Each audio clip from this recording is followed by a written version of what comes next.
The whistling breeze, mute. The pounding surf, frozen. Time itself takes a breath. At light's edge, all is perfectly still. The world captured in a painting, locked in a moment. Music, faint and fleeting, drifts coastward on the lifeless air. And in the distance, beyond the broken earth, a city beckons.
And how is business today, Mistress Theva?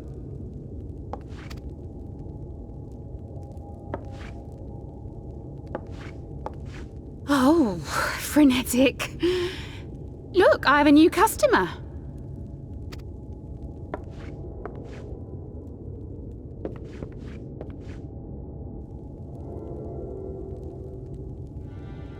Tis good to see you, my friend.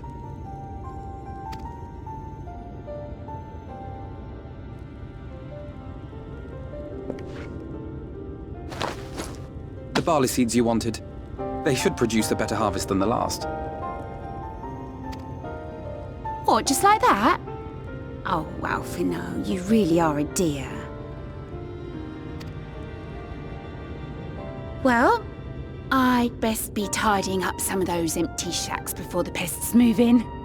Keep an eye on the place while I'm out, eh?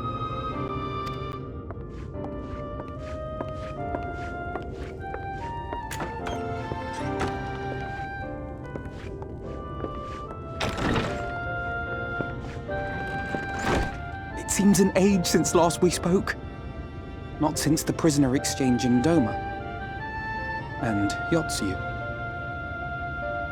It has been even longer for me, of course, if you count the days I've spent here.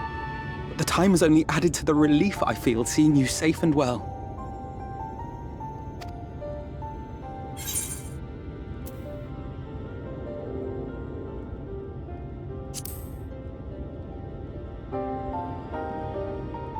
Huh. Alize said much the same thing. I don't think I've ever had such a scolding. But I believe an exchange of news is in order. Come, tell me of your arrival and all that came before.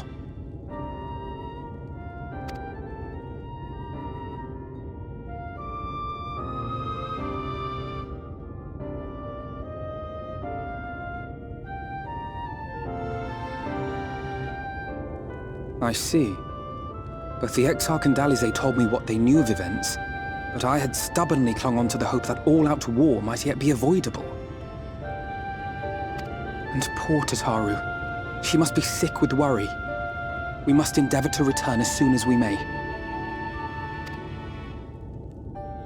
It would be nice to bring her good tidings for a change.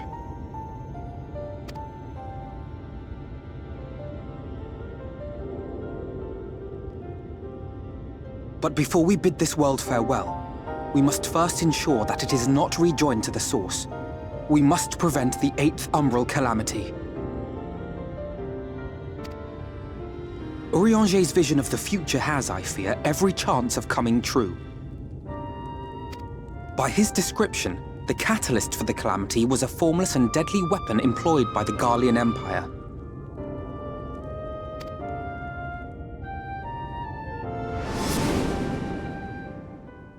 Which can only mean one thing. Black Rose. Gaius was telling you the truth. When we were on the trail of the Ascians, we saw evidence that the gas was being manufactured once more. Gaius was adamant that the project had been scrapped. But so long as there are wars to be waged, there will always be those determined to win by any means. And thus simply destroying the existing stores of Black Rose would do little to alter fate's course.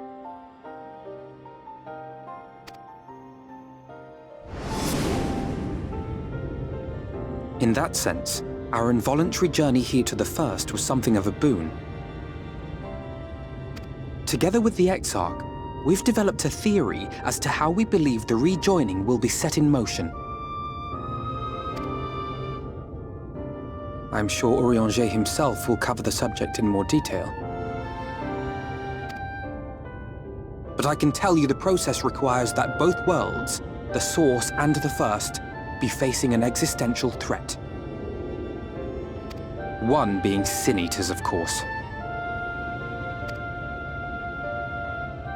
They are a menace that I would dearly love to remove, and not just to avert a calamity. I may be a stranger to this world, but I will not stand idly by and let innocent people be slaughtered.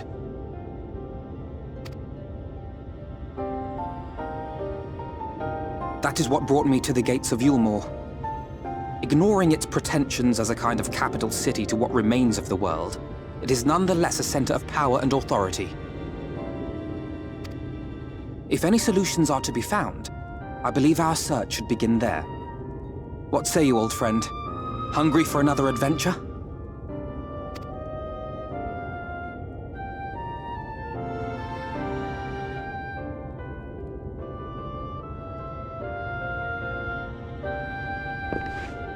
And so we take to the road once more,